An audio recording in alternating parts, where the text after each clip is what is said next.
देखिए श्रेया, मेरा मानना ये है कि मुझे और आपको दोनों को नहीं पता कि ये जो डोनाल्ड ट्रंप की स्टेटमेंट्स आई हैं ये एकदम से सिर्फ एक वापस हम मार्च वाली स्थिति में जा रहे हैं या फिर ये एक नेगोशिएशन का एक हिस्सा है। ठीक है, अब बहुत ही सरप्राइजिंग है ये सबके लिए, लेकिन किसी ने नहीं सोचा था कि इस तरीके से एकदम से स्थिति ऐसी पलट जाएगी। एक आध कोई स्टेटमेंट आ जाएगा। हमने एक चीज़ आपको एक जरूर कही थी कि एक रिस्क रहेगा कि ट्रंप कहीं कुछ उल्टा सुल्टा ना बोलते हैं, लेकिन इस तरीके से बोल रहे हैं कि वॉर ओपन होने का फिर से रिस्क, वापस वॉर ओपन होने का एक रिस्क हो जाए कि एमओयू ही खत्म हो गया। अब स्टेट ऑफ हॉर्मोज को लेकर पता नहीं क्या होगा, कि कल तक तो स्टेट ऑफ हॉर्मोज से सब कुछ ठीक था, नॉर्मल था, कोई दिक्कत नहीं थी। अब स्टेट ऑफ हॉर्मोज में आगे जाकर क्या होगा क्या नहीं होगा।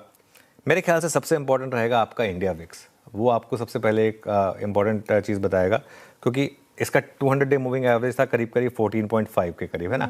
अब अगर आज ये 15 के ऊपर बंद हो गया तो वापस वो एक नया रिस्क फैक्टर ओपन हो जाएगा यहाँ पर।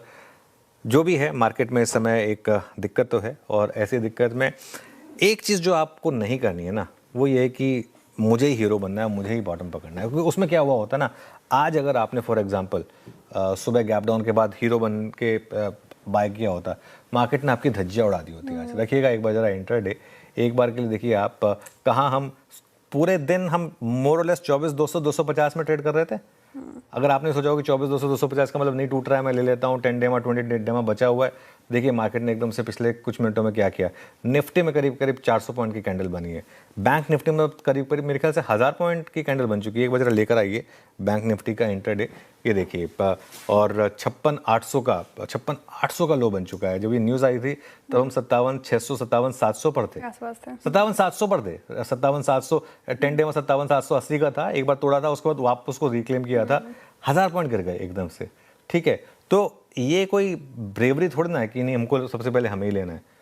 मार्केट में फेजेस आते हैं, एक फेज़ आया, एक अच्छी ट्रेड मिली 4-5 दिनों की, और आज हम टेक्निकली ना सीरीज़ का लो तोड़ चुके हैं। अब हम इस सीरीज़ के लोवेस्ट पॉइंट पर हैं। कल का हाई सीरीज़ का हाईएस्ट पॉइंट था, आज का लो सीरीज़ का लोवेस्ट पॉइंट बन गया। कल का हाई था 24,550 के ऊपर, आज हम 23,900 पर हैं। 650 point in less than 1 full trading session, अगर आप या फिर एक 1 फुल ट्रेडिंग सेशन 24 घंटे के भीतर इस तरीके के मूव आ गए, तो अब क्या ही करेंगे। और बैंक 3% इंडेक्स डाउन हो गया, एक बार पीएसयू बैंक इंडेक्स रखिएगा 3% डाउन, और प्राइवेट बैंक भी सर 2.5%, बैंक पर सबसे ज्यादा असर देखने को मिल रहा है। देखिए श्रेया, एक चीज़ मैं आपको बताऊं, आज का प्राइस एक्शन है, एक और लेसन भी है। हमें नहीं पता था कि 1:30 बजे ही न्यूज़ आएगी। हाँ, there was no way of knowing, ये किसी को नहीं पता था, वरना मार्केट पहले रिएक्ट करता।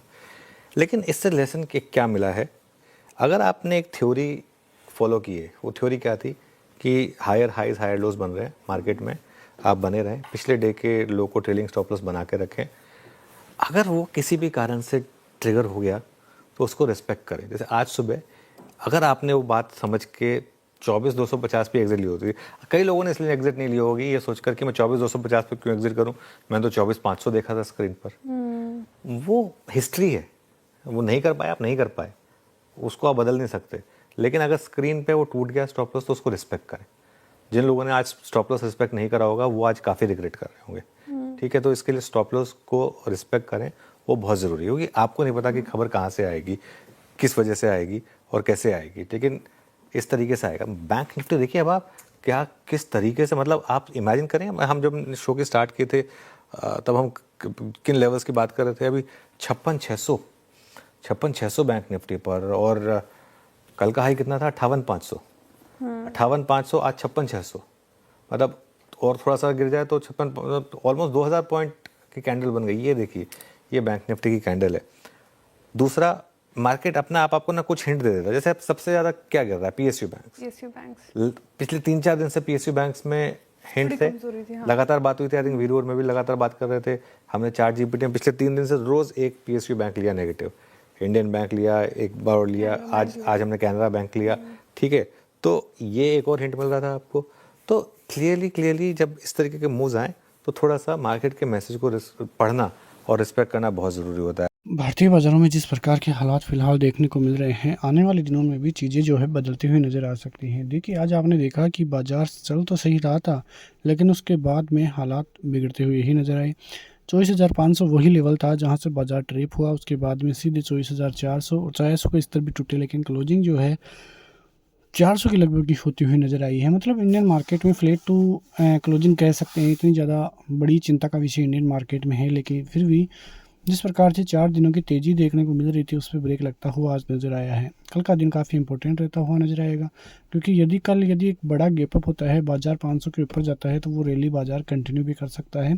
इसके भी अनुमान जो है बाज़ार के लिए लगाए जा रहे हैं, लेकिन चीज़ें जो हैं आने वाले दिनों में पूरी तरह से बदलती हुई नज़र आ सकती है, क्योंकि धीरे धीरे इंडियन मार्केट में स्ट्रेंथ आती हुई नज़र आ रही है, और जो ट्रेंड था वो भी नेगेटिव से बुलिश या पॉजिटिव ही हम कह सकते हैं। जिस प्रकार से बाज़ार के हालात हैं, कल गैप अप के साथ यदि 500 के ऊपर की ओपनिंग इंडियन मार्केट में हो, तो बड़ी तेज़ी के आसार फिर 680 तक बाज़ार के लिए बनती हुई नज़र आ सकती हैं, क्योंकि बाज़ार के लिए 480 से जो 500 का लेवल है, 520-25 का लेवल है, वो एक रेजिस्टेंस जोन के रूप में हम ले सकते हैं। और बाज़ार में यही वो जोन है जहाँ से बाज़ार की एक गिरावट जो है पहले वो भी स्टार्ट हुई थी, तो बाज़ार को यहाँ तक आना ही था।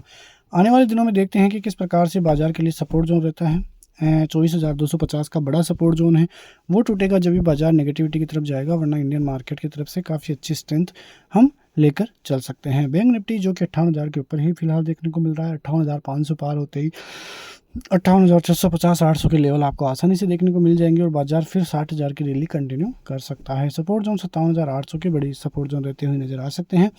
तो बाजार में कोई ऐसी चिंता का विषय है नहीं जिसकी वजह से लगे कि इंडियन मार्केट में कोई बड़ी गिरावट देखने को मिलेगी, लेकिन फिलहाल इंडियन मार्केट की तरफ से जिस प्रकार की चीज़ें दिखाई दे रही हैं, आने वाले दिनों में इंडियन मार्केट में काफ़ी अच्छी रैली देख सकते हैं। देखिए, ग्लोबली संकेत भी पॉजिटिव ही दिखाई दे रहे हैं, ज़्यादा कुछ है नहीं। रुपी डॉलर के संकेत भी काफ़ी अच्छे हैं, क्रूड ऑयल 70 के नीचे हैं, तो ये चीज़ें भी काफ़ी पॉजिटिव है। एफआईएच की लेकर चले तो कल अच्छी खासी बाइंग देखने को मिली थी, लेकिन एफआईएच की बड़ी खरीदारी हो तभी जाके लगेगा कि इंडियन मार्केट में आने वाले दिनों में भी बड़ी तेज़ी हो सकती है। लेकिन यदि वो तेज़ी कम रहती है, मतलब बाइंग अच्छी नहीं होती है एफआईएच की, तो चिंता का विषय ऐसे ही इंडियन मार्केट में आने वाले दिनों में भी देखने को मिलेगा। मिलते हैं नेक्स्ट वीडियो में, तब तक के लिए जय हिंद।